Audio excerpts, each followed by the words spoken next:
Whether on the beach and in the surf zone, or on a rocky point, the same basic principles apply. Your sinker must be solid enough to provide a very good anchorage, as a successful application of sliding your bait to the stopper depends entirely on this anchorage. So it's important and cannot be understated. A tight main line will not allow the slide to slide backwards, whereas a loose connection will allow the mechanism freedom to move both ways, as shown in this illustration. One should always consider a routine when connecting your slide to your main lines. I have the following steps that I follow. This helps me maintain a steady performance, and one tends to make mistakes when trying to do it too fast. Firstly, I pull the rod over my shoulder so I can grab the line. Try to do this yourself.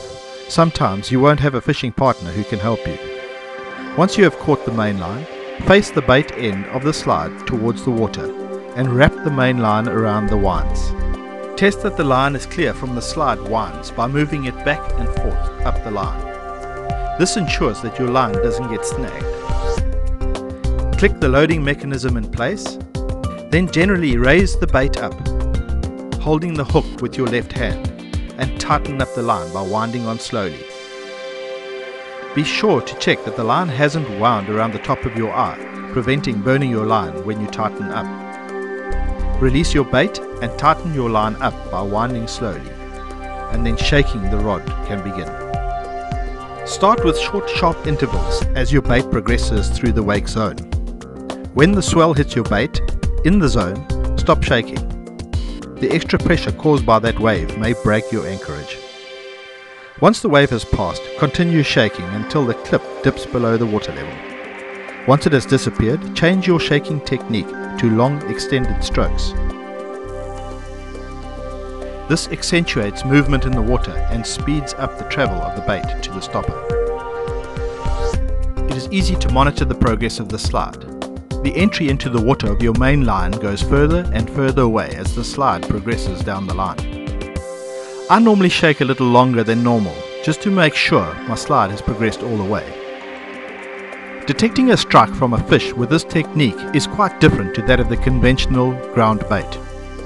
Either the fish breaks the anchorage and you get slack line, or you feel direct pressure and the line peels off your reel. Either way, your reaction should be the same. Don't get excited and strike. It is not necessary, and more often than not you will burn off if your bait has not reached your stopper. All you need to do is wind on slowly until you feel direct contact with the fish. If you want to, you can lean into the rod. The fish will already be hooked, and you can begin the battle. I've always maintained that when fighting a big fish, one needs to use his head. So assess the conditions early in the fight and plan your course of action to win the battle. Poor decision making in positioning yourself during the fight can be a major problem when the fish gets closer to the side. So be alert and active to the fish's movements. Lastly, as you begin to master this technique, you will land more and more big fish. So learn to land them without the use of a gaff. Rather make the game even to the end. And then, please, release your fish safely and unharmed back to the sea. He may grow bigger and give you a better fight